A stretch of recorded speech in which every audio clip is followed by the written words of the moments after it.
What's going on, everybody? This is James Grandmaster Facts Voice, and this is the Facts Project. Today, I have a very, very special guest because this man is totally solid within the hip hop realm, and as far as culture is concerned, the legendary photographer Joey Conzo. Thank you, thank you, thank you, thank you, and thank you for doing this for real. Don't mind if I don't call you by your Grandmaster Facts name because you got to tell your audience our relationship. So if I call Yes, you James, it's because that's how I know you as right, James, right, not Grandmaster Facts and stuff. So right. So yes, my fiance, and her family, namely her uncle, her mother, her grandmother, all grew up in the South Bronx, and they are particularly your family as well. yes, my second family. So you're, I guess, how I can describe it, your step uncle, so to speak. You know what I mean? um, is my oldest and dearest friend. I mean, in the whole world. Right, He right. is my oldest friend. I mean, he stole my bicycle, my little bell on it, when I first moved to Walton Avenue in 1972 and shit. You know what I mean? So that's how far back we go. Right. So yeah, that's our connection. And Oh my just God. Uh, I'm just so happy to see that how well you're doing and what you're doing and how you're keeping the culture alive with what you're doing. I, And congrats. I totally appreciate that. Yeah, No problem. absolutely. And just to shoot, just to get into it.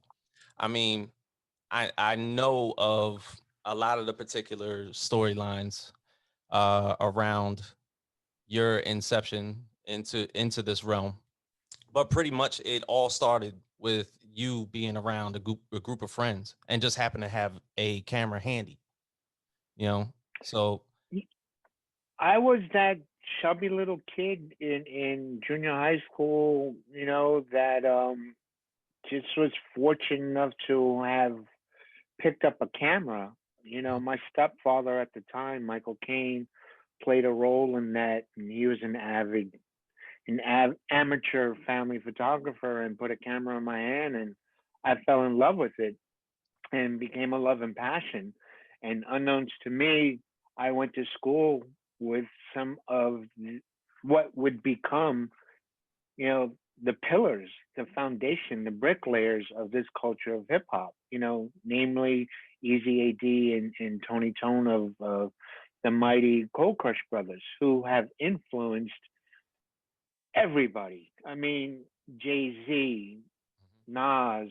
I mean, the list goes on. I mean, their name is spoken and written about to this day, 40 years plus years later, because they played such a pivotal role in the foundation of this culture of hip hop. And I went to school with two of them.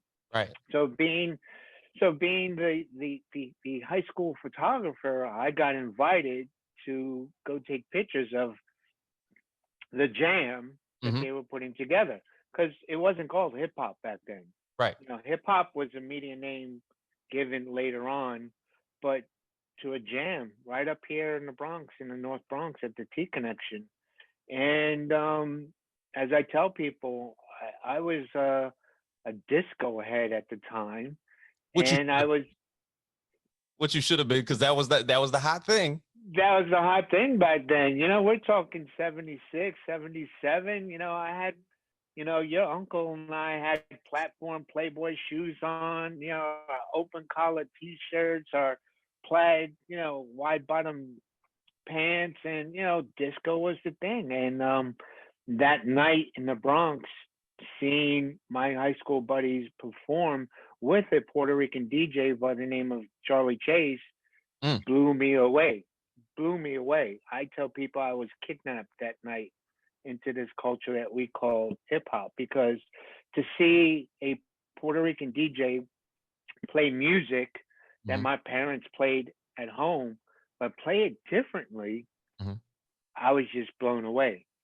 Blown away. And, the rest is history. I was one of a handful of people walking around with a camera at that time, and it's just I've been blessed and humbled because of my pictures and the pictures that I took back then. Uh-huh. I mean, James, I've been to Bulgaria. How Yeah, fucking cool is that? that is Hip cool. hop is alive and kicking in Bulgaria, Korea, Amsterdam, Germany. I mean, you name it. I've been there. This kid from the South Bronx has been all over the world because I love taking pictures. Mm-hmm. Yeah, and it's funny because like when the way that I look at it, and I see basically like most of the photos that you basically put together, and it pretty much when you got invited to all these parties and you just happen to have a camera handy, there were people that necessarily didn't even know that they were implementing the culture and starting the culture themselves at all. They had no idea what they were just jamming out. This is a this Just jamming out, just jamming out. It wasn't about record deals because there was no record deals going on. It wasn't about, the bling and all of that stuff that came with it. It was about Friday nights, Saturday nights, reputations mm-hmm, because hip hop, it's a competitive sport, mm-hmm. so to speak. The cruise. The crews, who's the best MC, who could spit the best rhymes and this, that, and the other. And the Kokosh brothers just elevated it to a different level with Mm-hmm, their harmonizing, 4-part harmonizing, Grandmaster Caz, who I considered a goat when, LL, you know, claims or is the greatest of all time. But, you have Grandmaster Caz who calls himself the grandest of all time, you know, and LL even speaks about the Cold Crush Brothers, how he was influenced and Run DMC. But the point I'm trying to make is that they took it to the next level. Grandmaster Caz wrote rhymes based off of Gilbert O'Sullivan. mm-hmm. American songwriters. You didn't hear that back then. You Right. know what I mean? You had a hype man like JDL who you know, Flavor Flav gives credit to, you know, that's where he got his hypeness from watching Uh-huh. JDL perform. So, and then you had a Puerto Rican DJ, which Mm-hmm. was so fucking dope. You know what I mean? So fucking dope. And don't ever let anybody say that Puerto Ricans or the Latinos were invited to this thing called hip hop. Right. We weren't invited. We Nah, weren't guests. We were part of it. exactly. Okay, Yeah. side by side. Doing the same thing. A big You problem know, that a lot of people don't seem to acknowledge is the fact that Puerto Rican people are not guests in hip hop. They're in no, the they're in the foreground. yes, They that is the mother and the father in the house. That is Puerto Rican and yes, black kids together in the yes. South Bronx. There I there mean, and if you want to take it, I mean, if you want to look at the bigger picture, mm-hmm, you know, even the my black brothers, African American brothers and sisters, they, when they came from the motherland, Africa, they had to stop in Puerto Rico first before they arrived at the United States.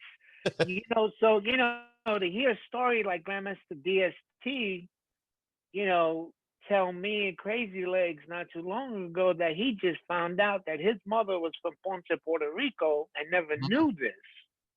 It's just mind blowing. So, I mean, you want to look at the big picture. Everybody stopped at Puerto Rico at one time or another before they got to America. Mm-hmm. So they can trace some of that bloodline back to the island of Borinquen that we call it, Puerto Rico. So we weren't guests. We were Right. throwing the parties too. Absolutely. Absolutely. Now to get into your hometown in the Bronx. Now, in the climate during the 60s and 70s wasn't necessarily the most positive at that time.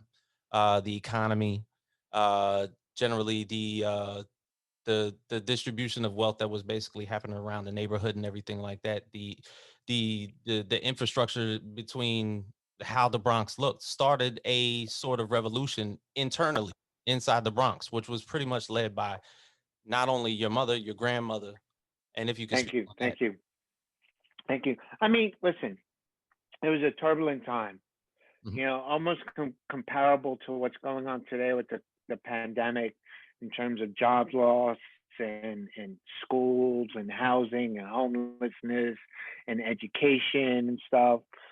But it was for different reasons that the Bronx was going through what it went through back in the 60s, 70s, and early 80s.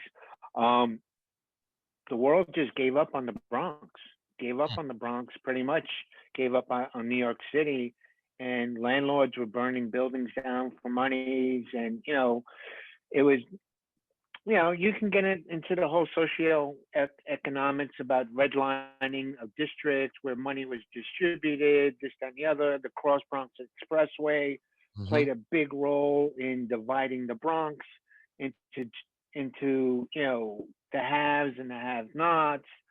Bronx was thriving in the 40s and 50s with a huge migration of Jewish American people. You Mhm. know, Right. then you had a large influx of Hispanic and Puerto Ricans that came over during the 40s and 50s to the Lower East Side, but migrated uptown to the Bronx. And that didn't sit kindly with people, you know, Mhm. people with money. And, we pushed the Jewish people out of the Bronx, the Irish people, and, you know, planted our flag. And, it was a rough time.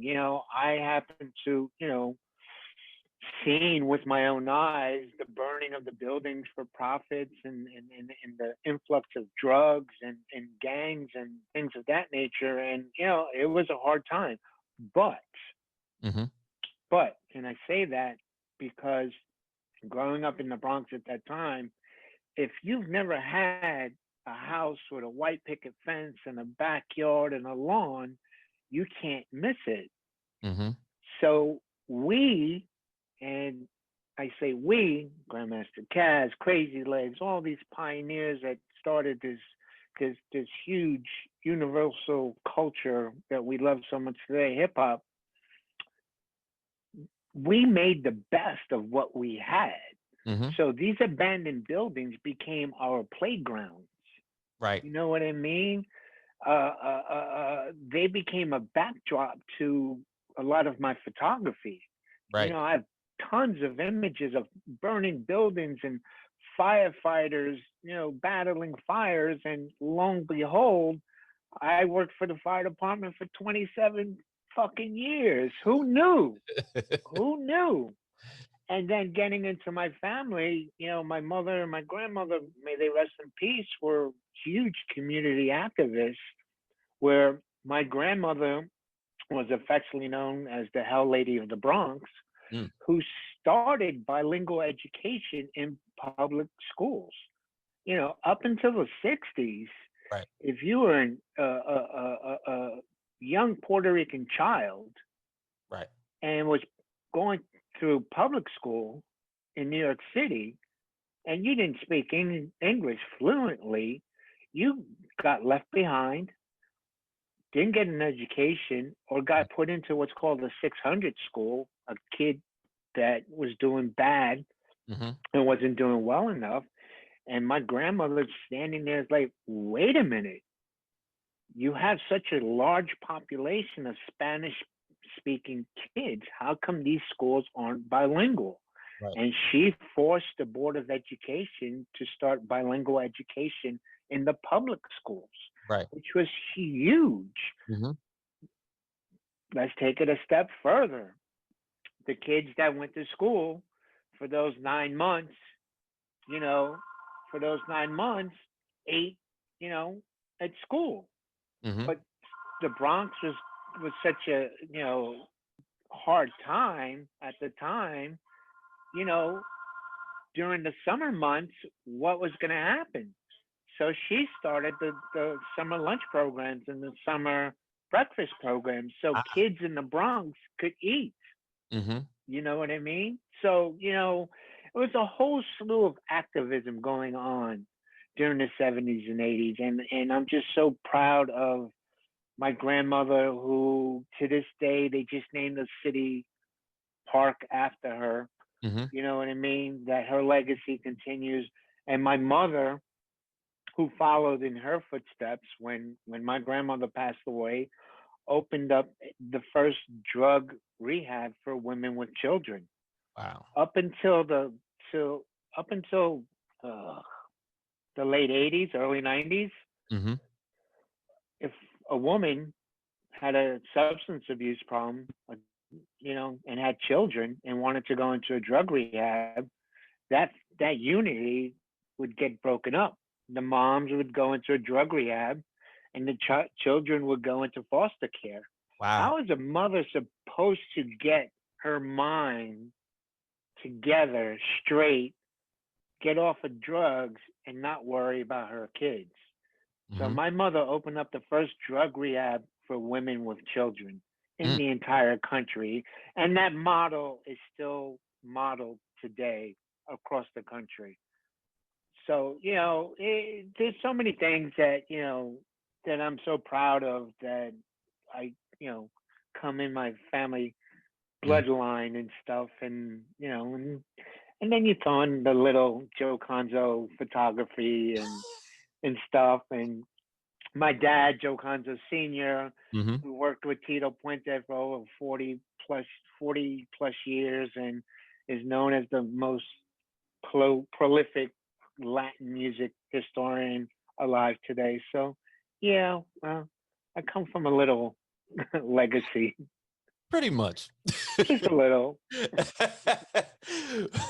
So during that time, I mean, outside of what was happening on the ground, um, the ingenuity, the creativity, and because generally when a lot of hardship economically and financially starts to happen within a community, that ingenuity and creativity starts to like come to the forefront. Culture starts to happen. So Right. yeah, so like when when that pretty much like set its standard, there was a lot of kids that were like just like you that were living in those current situations, and they had to figure out ways to have a good time. That's where these jams came from, and pretty much like a lot of kids find an escape through music, find an escape through the friends that they have, find an escape through dancing and doing art during that time. And then there's you. Now, when did it hit when you started taking these photos? Like, did somebody see them and was like, uh yo, that is a great picture. James, I got to be honest with you. If to our listeners who if they get a chance to see the video that we're shooting now or Mhm. not, or just Google, I mean, you see it on my wall back. I was a chubby little kid with a huge Angela Davis afro. I Right. wasn't no MC. I wasn't no Right. DJ. I wasn't athletic. I wasn't any of those things. Hmm. The camera for me was my outlet. That opened doors, that broke down the barriers, the insecurities that I had, as a kid growing up. Hmm. And it became a love and passion. And my parents, especially my mother, embraced my passion and love and supported it, Hmm. and allowed me to build a dark room where I can develop my pictures, because we're talking about film photography. We're Yeah. not talking about digital photography where Digital's infinite. everybody's a photographer today. Hmm. Everybody, they Yeah. take out their little iPhone and they swear they're taking some. I mean, that's another segment. That's another segment. Right. But you know what? God bless. God bless. That's technology. Everything changes. Yeah. Just like you as a DJ, you don't have to lug around them vinyl crates no more. Everything's all on a little hard drive. Yeah. You All on the can computer. DJ an 8 hour jam, club night Hmm. gig and stuff. But I was fortunate enough to have parents that supported my love and passion. Okay. And it it wasn't about money. It wasn't about. It was just documenting my surroundings. Mm-hmm. It was just about taking pictures of my friends, Mm-hmm. my community. I mean, my community was being devastated at that time with these fires and the drugs and the gangs and stuff, you know. Um, but I found beauty out of all of this devastation, Mm-hmm. because you have to. You Right. have to. You can't dwell on the negativity. And that's just the way I was raised. You have to find the beauty. And I found the beauty. And the beauty came through my images. I developed an eye. I experimented a lot with film photography, and I became part of the band, so to speak, with the Cold Crush Brothers, Right. and got to travel with them from club, not really clubs back then because we weren't allowed into clubs, from high school to uh, PALs, police athletic leagues, to Uh-huh. boys clubs, to parks and jams and stuff like that. And I was part of the group, so to Right. speak. That's Joe. Leave him alone. Mm-hmm. He's our photographer. What do you mean you guys got a yeah, we have a photographer. And to see the Cold Crush take things to a different level in terms of they would incorporate my photographs on flyers. Mm-hmm. Now, this is pre-internet, pre, Yeah. radio commercials, record deals, and our internet was these flyers Mm-hmm. that we made up. And one of the flyer kings at the time, Buddy Esquire, may he rest in peace, would take my images, put them on the flyers, Mm-hmm. and you spend a week handing out a thousand flyers for next week's jam, Mm-hmm. whether it's going to be at South Bronx High School or at Clinton High School or the Hoe Avenue Boys Club, or all these different places, and then it just grew. Mm-hmm. It just grew and grew, and it went from the Bronx to the different boroughs downtown. Yeah. Now I wanted to ask you about that because there had to be like a sort of inclusivity about about the Bronx amidst the other boroughs that were outside of there. That this was happening here, but it wasn't happening anywhere else. I mean, listen, it all depends on who you ask. I'm born in the Bronx. You see, it's tattooed on my arm. I have a book called Born in the Bronx. This is where it started. You have somebody from Brooklyn. Oh, you had Grandmaster Flowers out in Brooklyn doing his thing. You had somebody from Queens. You had, DJ so and so, this, that, and the other. But, I'm biased. It started in the Bronx, Right. and it spread and it spread. And, I can remember, one of the first gigs the Cold Crush Brothers played downtown Mm-hmm. at a club called The Grills. And if you look at my images, it's all Caucasian people watching, these four black, brothers, you know, on the mic. Mm-hmm. And then you had the Rock Steady crew performing, in between gigs, Mm-hmm. or the Shop crew. And it was just amazing. And it just spread. It just spread like wildflowers. And, next thing they're on tour in Japan. Wow. They're on tour in London, and they're, the Europeans and all those guys, they're bugging the fuck out. They've never seen anything like this before or Right. heard it, Right. so they thought it would just be a fad. Yeah. And here we are, 40 plus years later. Mm-hmm. We are the biggest genre of music. We have surpassed rock and roll, Absolutely. jazz. We have influence. Grandmaster Caz's famous saying is hip hop didn't invent anything, it reinvented everything. Hmm. Now I'll say that again. Yeah. Hip hop didn't invent anything, it reinvented everything, from the way we talk, Mm-hmm. from what we wear, Right. how we act, our attitude, to music is just one part of the umbrella of the hip hop culture. Because Right. when I speak about hip hop, I speak about the culture. Mm-hmm. I don't speak about rap music because if you ask me, rap stands for recording artists pretending. Mm-hmm. Because we got these so-called rap Mm-hmm. musicians today that It's could. yeah, they're painting a picture, but some of them paint the wrong picture sometimes. I'm telling you, right? But it's all good. It's all good because Yeah. it's called growth. Mm-hmm. It's called growth. Right. You know, Elvis Presley, was considered lewd and sexual and was banned from, Ed Sullivan TV show because of the way he danced, but became one of the biggest rock stars in the world. You know what I mean? So, in the case of hip hop, the music, the rap aspect, it has to grow. And then you have your trap music, your gangster rap, you have this, that you have that. So it has to grow.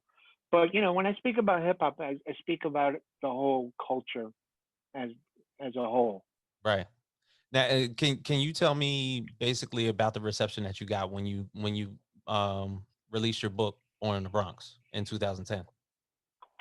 Well, I had for years sat on a treasure trove of negatives that my thank God my mother had preserved, my mother and Easy AD, because I had dealt with personal demons. I was homeless at one time, sold off all my camera equipment because I was a crackhead, junkie, Mm-hmm. scale, this, that, and the other. And I'm proud to say that, it took 24 hours in jail to wake my ass up. And, I got sent away to rehab and haven't looked back, and I've been clean 29 years now and shit. God bless. But if it wasn't for my mother and Easy AD saving my negatives, we probably wouldn't be having this conversation. Right. But it was something that I wanted to do for a long time. Looking up to other photographers like Jamel Shabazz, Ernie Panicoli, Martha Cooper, a handful of photographers that were shooting around the same time I was shooting. And to put the book together with my good buddy, my good friend Johan Kugelberg was just amazing. That book has brought me all over the world. James, I mean, like I mentioned earlier, I've been to Bulgaria. I mean, when I got invited to Bulgaria, I'm like, aren't you part of Russia? No, Joe, we left Yeah, Russia years ago. That was a that long was a time long time ago. ago. But we love hip hop, and I'm like, that I'm down. Mm-hmm. And like I've been to Tokyo, Japan, Korea, London, Amsterdam. I was supposed to go to Dubai this year, but the damn fucking COVID-19 shut that shit down. And I was supposed to go back to Germany Mm-hmm. and all these places, and because the culture is loved so much Mm-hmm. overseas. I Yeah. mean, and it's crazy, and I'm sorry if we go No. sideways for a minute, but it's crazy how Americans in America, we only love what's hot today. Mm-hmm. And if it's not hot today, we discard it and we throw it to the side. Right. My first exhibition, I had to go to London to do my first exhibition. Right. Not here. That's mind blowing. Not here in the Bronx. I Over had to there. go overseas to do Mhm. my first exhibition. And that was such a huge success that motherfuckers here in the States was like, Joe, we got to do it. And I'm like, I'm sorry, I'm booked for the next 3 years. Mhm. It ain't going to happen. You know what I mean? But to hear my dad tell me stories about how Tito Puente and all these jazz musicians like John Coltrane and all these other guys were loved and revered more overseas Mhm. than they were here in their own hometown is just mind blowing. Mhm. And it's sad. Yeah, it is. It's sad. And I guess that's why the term the ugly American comes from, because we just discard everything that's not relevant today, and we don't preserve what we started here. At least in terms of, music and the culture of hip hop. But again, putting the book out, Born in the Bronx, was just an amazing feat. It was a run of 10,000. It's sold out. You can go on eBay and find it for 6, 7, 800 bucks right now. But I'm gonna give you an exclusive right now.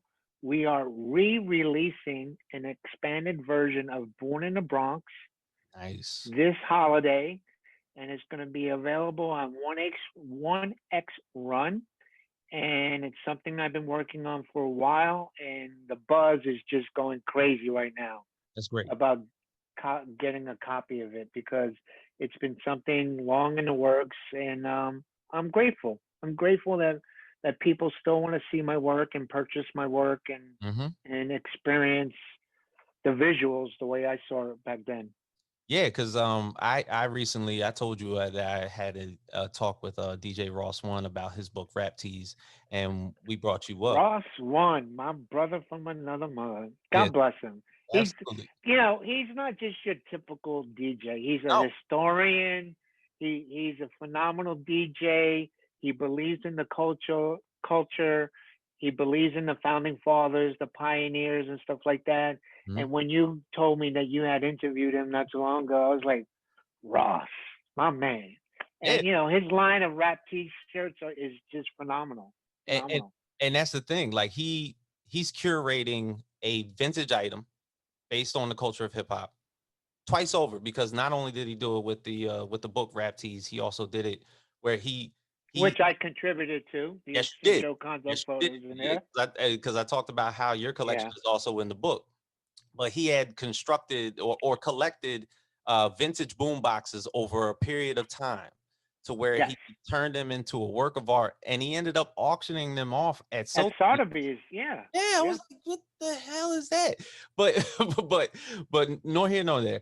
Uh, when we were talking about the book and we were talking about how your contribution to the book was like pretty impactful to how he put the book together, it's pretty much it caused the fact that that you're a go-to as far as archives are concerned within the hip-hop community.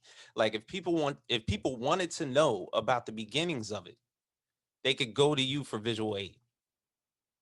True. Like And how do you feel about being an archivist, like your Dewey Decimal System of hip-hop?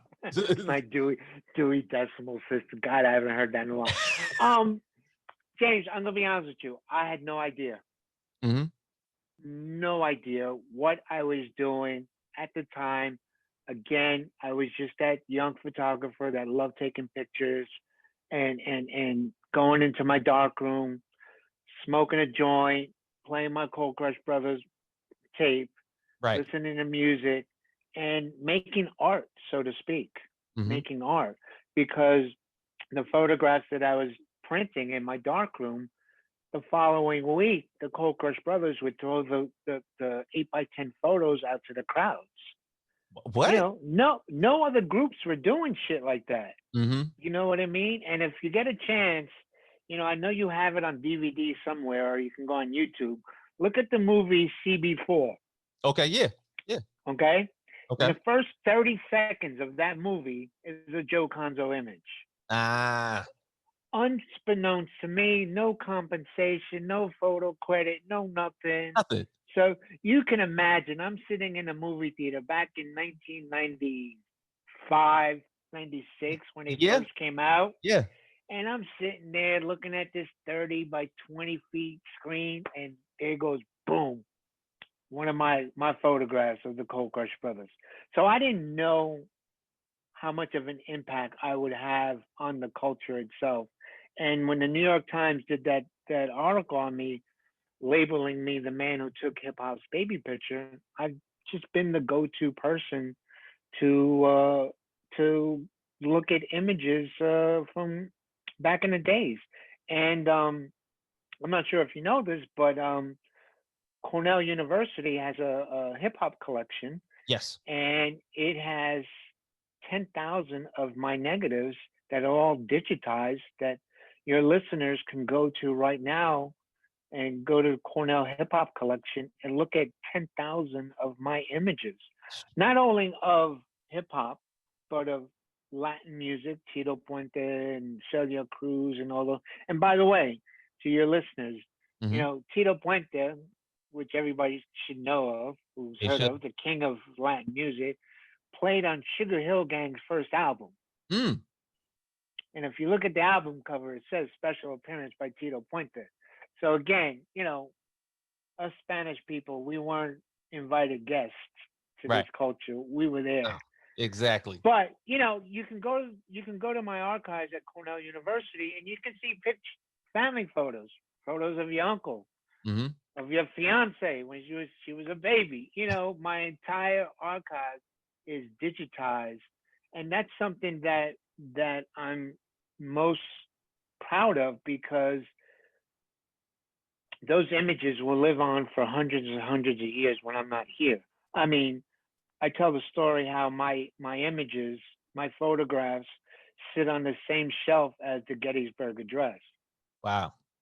How fucking cool is that? That's cool as hell. How fucking cool is that? You know what I mean? And then, since then, Cornell has acquired, other archives, Crazy Legs, Fable, Ernie Panicoli, other photographers, and because our narrative, our contribution has to be preserved. We Mm. have a Rock and Roll Hall of Fame museum. We have a jazz museum. We're working on a Latin museum. We have the African American Museum that just opened up in Yeah. Washington D.C., Yep. which my images are there also. Mm. And so, we have to preserve our work. And I'm just grateful that people have taken the time out to do that. So I'm humbled every day when I turn on a computer and I get an email from somebody wanting to license an image for a documentary or for a book or just have a simple question Hmm. about how it was like, you know, living in the Bronx or taking pictures of hip hop in its infancy. Right. Right. Now, is there any photographers, maybe past, present, or anything like that, that felt like that they were inspired by your work and wanted to do pretty much what you did? Um, it's funny. I had a photographer today, Joe Rodriguez, who's fucking phenomenal, who has several books out. He called me up today when he found out that I was re-releasing Born in the Bronx, and I called him and I mentioned to him. I said, "Papa, you're my mentor. I looked up to you." He goes, "Pa, I look up to you. Hmm. I look up to you," and that brought a tear to my eye. It really did, because I'm that humble kid still. You know what I mean? Right. I still can't believe that I've been all over the world. I still can't believe that, I'm known as the man who took hip hop's baby pictures because I'm just that humble Joe from the Bronx. You know what I mean? And I'm grateful for it. One thing about photography is that I love photography so much that I learned about the greats, Ansel Adams, and all these other pioneering photographers who shaped photography as a whole. Yeah. You know, Music photography is just one part of photography. There's so many different aspects of photography: fine arts photography, fashion photography, food photography. There's so many different aspects of photography. Hmm. And, I studied that. I went to, I did a year and a half, almost 2 years of college at the School of Visual Arts. Hmm. Had to drop out because I couldn't afford it, but I studied photography. Hmm. And I'll tell this to anybody: if you love something so much, know the beginnings, know who the pioneers were, the legends were of anything. And so I have a few photographers that I look up to, and I guess there's a few photographers out there that look up to me, which is very humbling. Yeah. Yeah. No, I mean, as far as like how the culture has propelled itself to where it is today, you know, at some point there's always going to be some group that wants a photographer or a videographer to tag along with them, and or maybe you've been Well, out, or you've been out on tour, or you've been to a concert or anything, and you saw like a specific artist or something like that hop on stage, and you see their entourage of photographers and videographers pop out, and you're like, yeah, I was that guy. it's so crazy because there really wasn't. I can count maybe five people on one hand Mhm. that was actually taking pictures back then of you know the beginning of this culture of hip hop, and to see today groups like Tribe Called Quest and all these mega groups, Jay Z, that have a whole entourage and a whole video squad and this, that, and the other, which wasn't common back then, Mhm. you know. But to have somebody like Rakim stop in the middle of a show just to acknowledge me taking pictures in a pit is Mhm. pretty Pretty damn cool. good, pretty damn cool and shit. You know what I mean? Or a KRS-One or a Chuck D, you know, grab me on stage and say, "This is Joe Conzo." If it wasn't for Joe Conzo, none of you motherfuckers would know what the beginnings of hip hop looked like because of his images. And that to me is real humbling, and again, I'm just grateful that my mother and had the foresight to save my negatives, Right. when I was down and out. And I still take pictures today.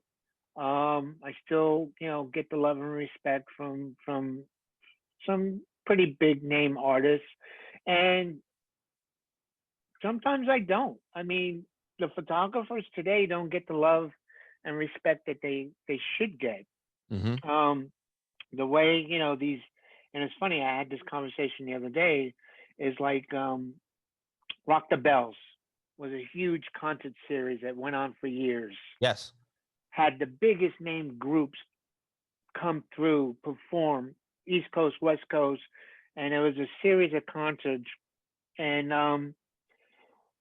for me to the way they treated photographers was, they would, get all these photographers, let them shoot, the first two songs and herd them off to the side like Mm. cattle.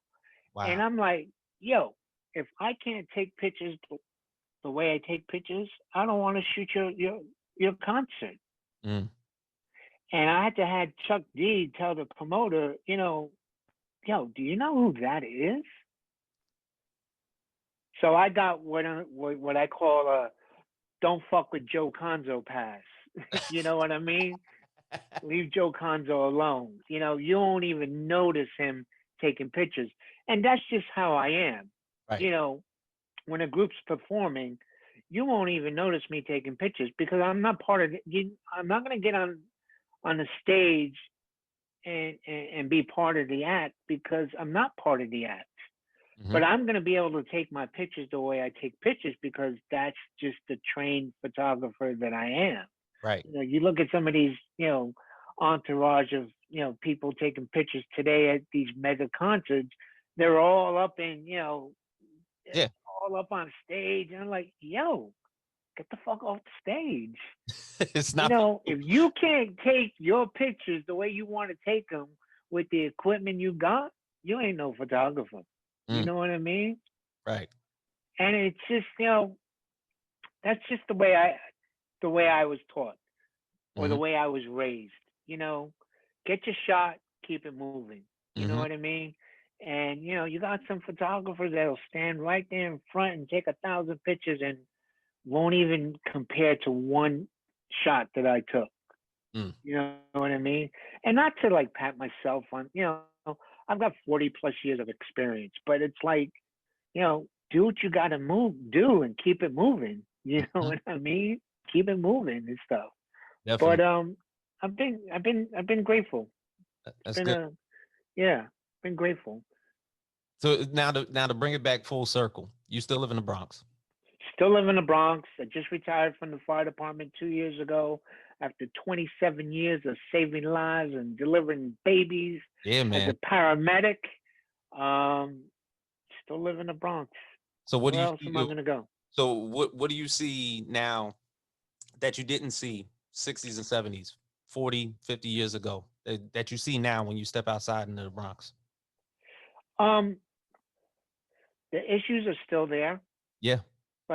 but not on a scale that it was back when I was a kid growing up.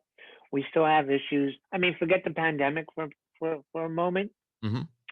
You still have issues with housing, Yeah. affordable housing. You still have issues with good education. You know, when I was growing up, you either went to Catholic school or public school. Now you have for-profit charter schools, Mm-hmm. in the mix, which I don't believe in. You know what I mean? Education should be free for everybody, Mm-hmm. all the way up to college, and Definitely. that's that social liberal in me and shit. Education should be free, health insurance should be free. All of that stuff. But it's gotten better. I Mm. mean, it's gotten better. Um, you got gentrification going on Yeah. here in the Bronx because that's just life. That's just life. I mean, we did it as a Hispanic community back in the 40s and 50s, where when we migrated into the Bronx, we pushed the Jewish people out. And what's happening today is you can't live in Brooklyn no more. You can't live in Harlem no more. There's no more space. Now Mm. everything's moving up into the Bronx, and you got these mega high rises being built in the Bronx, and none of us can afford, a $500,000 studio that's only 12 feet by 4 feet and Oh my shit, and God. that's what they're getting. No, it's Yeah. just crazy. But that's just, everything comes full circle. You know what I mean? Um, but the opportunities are there. If Mhm. you want to make it, you can make it. If you need employment, you can find a job. Um, I've always told people, stick to your dreams. Dreams do come true. It took me 30 years. I mean, if you ever get a copy of my high school yearbook from 1980, under my high school picture, it says, I want to become a world famous photographer, travel the world, this, that, and the other. It took 30 years, but it happened. Yeah. Manifested it. It manifested. Mm. I had to, you know, go off to the left a little bit, get into the medical field, which paid off really well because I love my pension check every month. That hasn't stopped coming in. You know what I mean? And, to tell people that, you saved lives and delivered babies for a living for Right. almost 30 years is pretty damn cool in itself. And, life is good. I can't complain. I can't complain. That's what's up. Well, Joey, I thank you for doing this for me, man. Thank you. Oh, come on, James. Anytime, anytime. I support you, your entire family, what you need. Thank God that, I know everybody's going through hard times and you got to try and reinvent yourself. And Yeah. I'm so happy to see what you're doing. And, when I got that call and that text, I'm like, I'm in, I'm down, Yeah. whatever, Oh, whatever, I'm happy to hear whatever. that, man. Yeah, Absolutely. Nah, whatever. that definitely puts a smile on my face. Yeah. Yeah. So, hey, when exactly are we going to see that book come out? So for the holidays, this weekend coming up, if you go to beyondthestreets.com, one Okay. word, they're having a big virtual art gallery going on, and Mm-hmm. they're going to introduce the book. And then it's going to be about a week or two after that. It's going to be available online, Right. and cop it. Or if not, just go to 1X Run, cop a print, go to my website, joeconzo.com, email me, Google me, You have social media now. social media, IG, FB, everything. My MySpace account is probably still open Oh too and my God. shit. you know, you know, We're not looking back. but I'm one of the most accessible persons to reach out to. I answer my emails, and it's about sharing. It's about giving back. It's about giving back, and I'm not one of those photographers that try and sell prints for thousands and thousands of dollars and stuff like that. Don't get me wrong, I have, Mm-hmm. but it's about giving back and sharing what was shared with me, and you know it's if you want to print, you got $10, I'll give it to you. You know what I mean? That's just how I am. You Right. know what I mean? I'm in a position where I can say I'm going to charge you or I'm not going to charge you. It's like if your name comes attached to VH1, MTV, Hmm. Red Bull, you're getting charged because I know Yeah. you got the money. You know what I Right. Right. mean? Right. But if you're Joe Blow on the block, or higher education institution, no problem. I got you, no problem. Because you can't keep it unless you give it away. Yeah, it's You know true. what I mean? Can't take You it with can't you. keep it unless exactly. And it's about sharing. It's about sharing. I have because I give. I give because I have. That's how I live. That's how Definitely. I live. Yeah. Definitely. Joey, I thank you again, man. Thank you. Always. All right. Yo, my love to you, your entire family, Yes. everybody. You know, good luck with the show. If Yeah. you need me to be a conduit to anybody else you want on your wish list, let me know. We'll make it happen. I'll be happy to reach out for sure, man. So from Joey Conzo to James Boyce, this Facts Project, and we out. Peace.